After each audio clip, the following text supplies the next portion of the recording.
لوگوں کے سامنے مسکراتے رہا کرو اور اللہ کے سامنے گڑ گڑاتے رہا کرو، کیونکہ دنیا مسکرانے والوں کو پسند کرتی ہے جبکہ اللہ پاک گڑ گڑانے والوں کو پسند کرتا ہے۔ غصے کے وقت تھوڑا رک جائیں، غلطی کے وقت تھوڑا جھک جائیں تو زندگی آسان ہو جائے گی۔ اچھی باتیں پڑھنے کی عادت ہو تو اچھی باتیں کرنے کی عادت خود بخود بن جاتی ہے۔ زندگی میں ایک بات ہمیشہ یاد رکھا کرو، جو چیز آپ کو چیلنج کرتی ہے وہی آپ کو چینج کر دیتی ہے۔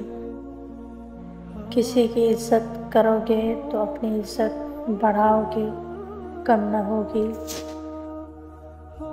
فجر کا سجدہ تھا، چند آنسو تھے، دل کی باتیں تھی اور دل کا خالق تھا جو کن کا مالک تھا۔ بہت پرسکون ملاقات تھی جو رب کے ساتھ تھی۔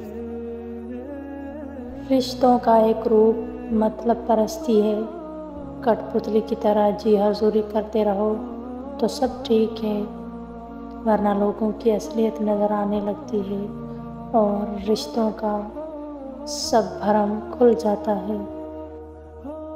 کہ ہر خاندان میں ایک ایسا شخص ضرور ہوتا ہے جو سارے خاندان کو آپس میں لڑوا کر کہہ رہا ہوتا ہے کہ میری دلی خواہش ہے سب مل جل کر رہیں۔ میرے والدین میرے رہنما۔ اپنی اولاد کو اپنے رشتہ داروں کے بارے میں نامناسب باتیں بتا کر بڑا نہ کریں، چاہے آپ کے اور ان کے رشتہ داروں کے بیچ کتنی ہی ناچاکیاں ہو جائیں۔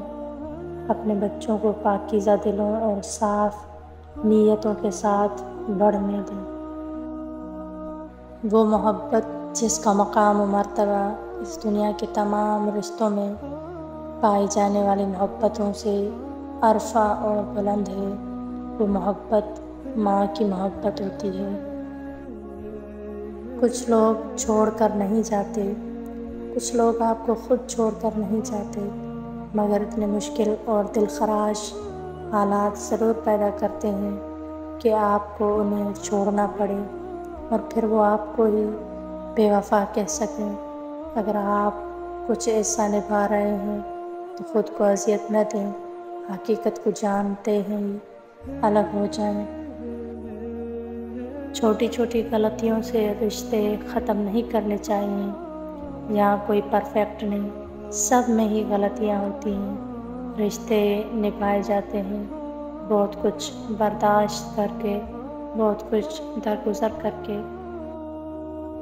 غصے کے کڑوے گھونٹ پی جاؤ، کیونکہ میں نے نتیجے کے لحاظ سے اس سے زیادہ خوش مزہ و شیریں گھونٹ نہیں پائے۔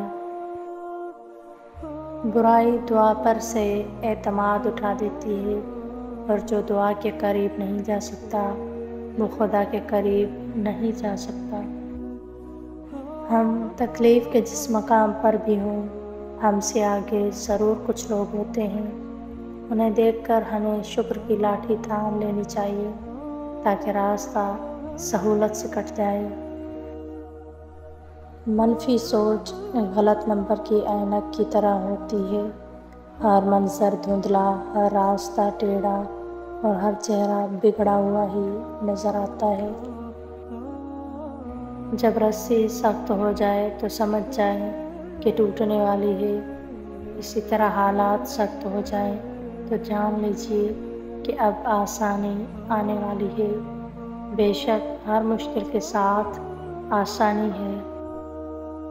بے شک اللہ پاک کے اولیاء مرتے نہیں بلکہ ایک گھر سے دوسرے گھر منتقل ہو جاتے ہیں۔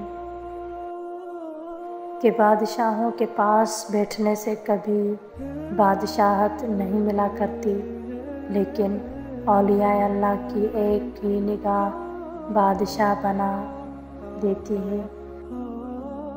رسول اللہ نے ارشاد فرمایا، زیادہ مال جمع کرنے والے لوگ اللہ کی نظر میں حقیر ہیں، مگر کثرت سے صدقہ کرنے والے اللہ کی نظر میں محبوب ہیں۔ حضرت علیہ السلام نے فرمایا، کوئی شخص آخرت کی عزت اور مرتبے کو 3 چیزوں کے بغیر حاصل نہیں کر سکتا: اخلاص عمل، دنیا کی امیدوں کو چھوٹا کرنا، تقویٰ کو لازم پکڑنا